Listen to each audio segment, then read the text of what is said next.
¿Cómo están? Bueno, vamos a meternos en el estudio de las civilizaciones del Mediterráneo.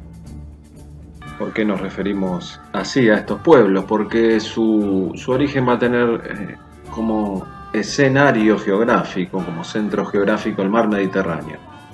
A ver, si bien el mar Mediterráneo baña las costas del norte de África, donde se asentaron los egipcios, y baña las costas de Asia Menor, es decir, las costas del Cercano Oriente, donde vimos que se desarrollaron otras tantas civilizaciones.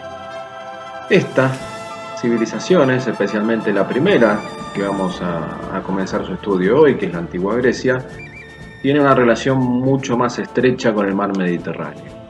Su origen es el mar Mediterráneo, no tiene nada que ver con los pueblos del Cercano Oriente. Si bien van a tener algún tipo de intercambio comercial a comienzos de los orígenes de la civilización griega, su mundo griego se va a desarrollar en el mar Mediterráneo. Y justamente el mundo griego, que vamos a llamarlo el mundo griego, compone geográficamente dos partes, tiene dos sectores bien diferenciados. Lo que es el sector continental de Grecia, que es donde está el actual estado de Grecia, y el sector insular, donde hay cientos de islas que van a formar parte de este mundo griego. Los griegos van a tener una relación muy cercana con el mar. Su geografía es muy particular, es muy accidentada, tiene muchas cadenas montañosas. Entre medio de estas cadenas montañosas vamos a encontrar valles, pero su geografía accidentada, montañosa y la existencia de cientos de islas va a hacer que el desarrollo de la antigüedad o el desarrollo de esta Grecia antigua adquiere unas características muy particulares que vamos a ver más adelante. Vamos a dividir para su estudio la historia de la antigua Grecia en varias etapas. Los orígenes de la civilización griega tienen que ver a su vez con dos civilizaciones más pequeñas en cuanto a magnitud, que se originaron cerca de la Grecia continental, en este mundo griego. Una es la civilización cretense, cuyo origen y desarrollo es en la isla de Creta, en pleno mar Mediterráneo. Y la otra es la civilización micénica, que tiene que ver con una ciudad muy pequeña que estaba en la parte continental, llamada Micenas. De la civilización cretense, por ejemplo, los griegos van a tomar su sistema de escritura. De este sistema de escritura cretense va a surgir el sistema de escritura llamado lineal A. Este le va a dar origen al sistema de escritura llamado lineal B, y a su vez este le va a dar origen al griego, o sea, al idioma griego que conocemos hoy. De hecho, no sé si lo sabían que el castellano está lleno de palabras que derivan del griego. Después vamos a dar algunos ejemplos. Y de la civilización micénica, los griegos van a tomar, la antigua Grecia, va a tomar la forma de organización que tenía esa pequeña ciudad, que va a ser un pequeño estado en sí mismo. Atención con esto. La civilización micénica, en torno a la ciudad de Micenas, va a ser un pequeño estado.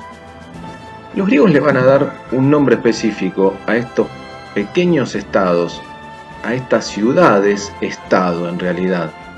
¿Se acuerdan los súmeros que se habían organizado como pequeñas ciudades-estado? Bueno, este sistema va a ser válido también para la Grecia antigua. Los griegos van a llamar a estas ciudades-estado como polis.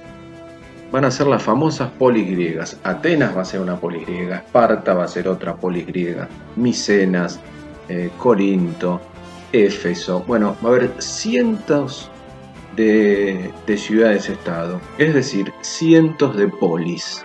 Cada una es una polis. No voy a repetir los nombres, pero cada una de las ciento y pico de ciudades, más de 100 que había en la Grecia antigua, van a ser en sí misma una ciudad-estado, es decir, una polis. Y cada una de estas polis se va a organizar de forma independiente una de otra. Es decir, que cada polis va a tener su propio gobierno, sus propias costumbres. No así los dioses, porque el panteón de dioses griegos va a ser el mismo para toda Grecia. Si bien, insisto, cada polis tiene su propio gobierno, hasta sus propias costumbres y sus propias leyes, los dioses van a ser iguales y comunes a todos los griegos. Los griegos se van a reconocer a sí mismos como griegos. Todos los habitantes de todas las polis griegas se reconocen como griegos, como parte de una misma cultura, porque comparten un origen en común, el idioma y la religión. Sus dioses son iguales para todos. Las diferencias de cada polis sí van a existir. Nosotros vamos a estudiar en particular dos de ellas, las más importantes a través de la historia de la antigua Grecia, que eran Atenas y Esparta. Pero los atenienses y los espartanos se consideraban a sí mismos como griegos. Solían llamarse helenos. Los griegos se llamaban a sí mismos helenos, no griegos, en el mundo antiguo. Entonces, cuando hagamos referencia a los helenos o a la cultura helenística, vamos a hacer referencia a la cultura griega, al modo de vivir y de pensar de los griegos, a los dioses griegos, a las costumbres griegas, a la manera de escribir de los griegos. Va a ser una civilización muy desarrollada desde lo científico, desde lo técnico, así se dice, desde el pensamiento. Los griegos van a ser padres fundadores prácticamente para el mundo occidental de las matemáticas. Tales de Mileto era un griego, habrán estudiado alguna vez, lo van a hacer, el teorema de Tales. Se van a dedicar a la física, a la matemática, a la filosofía. Filosofía, van a ser los padres de la filosofía. Filosofía en griego justamente significa amor por el conocimiento o amistad por el conocimiento y la sabiduría. Ese va a ser en general el objetivo de los filósofos. Los filósofos griegos se van a empezar a plantear cuestiones con respecto a la vida, a Dios, a la muerte. Se van a comenzar a hacer preguntas sobre estos temas cuya respuesta es tan difícil, aún después de miles de años, de precisar. Pero bueno, la palabra filosofía del castellano deriva a su vez de dos palabras griegas, filos y sofía. Sophis, que significa amor por el conocimiento, amor por la sabiduría, o amistad o cercanía al conocimiento. Volvamos a la idea de polis.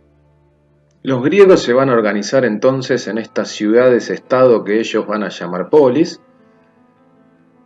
Cada ciudad-estado va a ser muy particular, pero se van a replicar los sistemas de gobierno. En un principio, como la mayoría de las ciudades, los imperios o civilizaciones de la antigüedad, estas polis griegas van a tener reyes, van a tener monarquías, no van a ser grandes imperios, porque insisto, estamos hablando de pequeñas ciudades-estado, que en el mejor de los casos van a tener 200 o 300.000 habitantes. En el mejor de los casos hablamos de Atenas o de Esparta, pero hay polis griegas de 20.000, 30.000 o 40.000 habitantes. Estamos hablando siempre de la Grecia de la antigüedad, no del Estado griego actual. Vamos a hablar de las etapas de la historia de Grecia. ¿Sí? De esta manera que ven en pantalla están organizadas para su estudio las etapas en la historia de la antigua Grecia. Como ven, se fija el origen de la civilización griega ya por el 3000 a.C. Habíamos mencionado hace un rato que la Grecia clásica va a derivar de dos civilizaciones, la civilización cretense, les había dicho yo, y la civilización micénica. La civilización cretense es conocida como civilización minoica, porque en Creta se desarrolla el mito del Minotauro y el laberinto, no sé si alguna vez lo habrán escuchado. Por eso recibe la civilización cretense este nombre alternativo que es civilización minoica. Hacia 1400 a.C. va a comenzar el desarrollo de la civilización micénica, paralelamente con la decadencia de Creta de la civilización minoica, cuya causa aún no está establecida. No se sabe por qué la repentina decadencia de la isla de Creta, de esa civilización que se había asentado ahí. La civilización micénica va a terminar en el 1150 a.C., donde comienza la época oscura. Este periodo recibe este nombre porque no se sabe bien exactamente qué pasa en esos siglos de la historia de la antigua Grecia. No hay testimonios materiales, muy pocos testimonios arqueológicos. El pasado en la antigüedad del hombre se reconstruye a través de la arqueología, a través de monumentos, a través de templos, a través de escrituras que se puedan encontrar en este tipo de edificaciones. Bueno, no hay nada, muy poco de la época oscura de Grecia. No hay testimonios escritos y no hay testimonio arquitectónico. Hacia el 800 a.C. comienza la Grecia arcaica. Durante la Grecia arcaica se comienzan a consolidar las polis, comienzan a formarse estas ciudades-estado que hablamos hace un rato. Entonces, durante la época arcaica se van a ir configurando estas ciudades-estado independientes una de otra, para llegar a la Grecia clásica. La Grecia clásica es el periodo de esplendor de la cultura griega. Ahí se produce su apogeo en todo sentido. Es cuando las polis griegas van a ser más poderosas que nunca en la historia de Grecia. Van a poder competir muchas de ellas palmo a palmo con las grandes civilizaciones del cercano oriente, del norte de Egipto. Es el periodo de máxima expansión y es el periodo de apogeo de las artes griegas, de la filosofía, de la matemática, de todas esas ciencias que dijimos antes, en las cuales los griegos se van a perfeccionar y van a ser en muchos casos pioneros. Bueno, esa es la época de oro de la civilización de la Grecia antigua, la Grecia clásica, que hacia el 334 a.C. va a finalizar. Después más adelante vamos a ver por qué. Y comienza la Grecia helenística. Este periodo tiene que ver con la figura de Alejandro Magno. Lo vamos a desarrollar más adelante.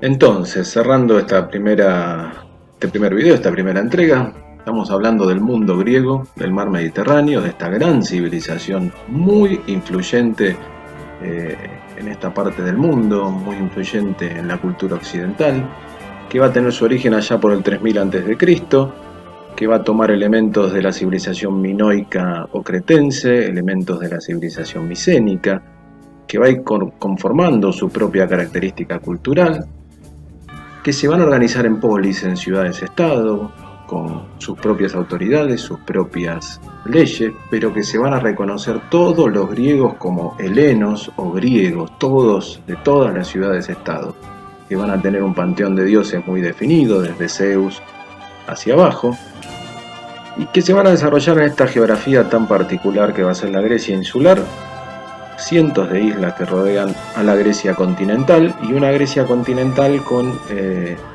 montañas y con cordones de montañas escarpadas, acantilados sobre el mar, una geografía muy particular que va a tener también mucho que ver con el surgimiento de polis. Los griegos nunca van a tener, hasta la llegada de Alejandro Magno, pero esa ya es otra etapa de la historia griega, nunca van a tener un gobierno que esté por encima de las polis, que se imponga en toda Grecia. No van a tener un rey.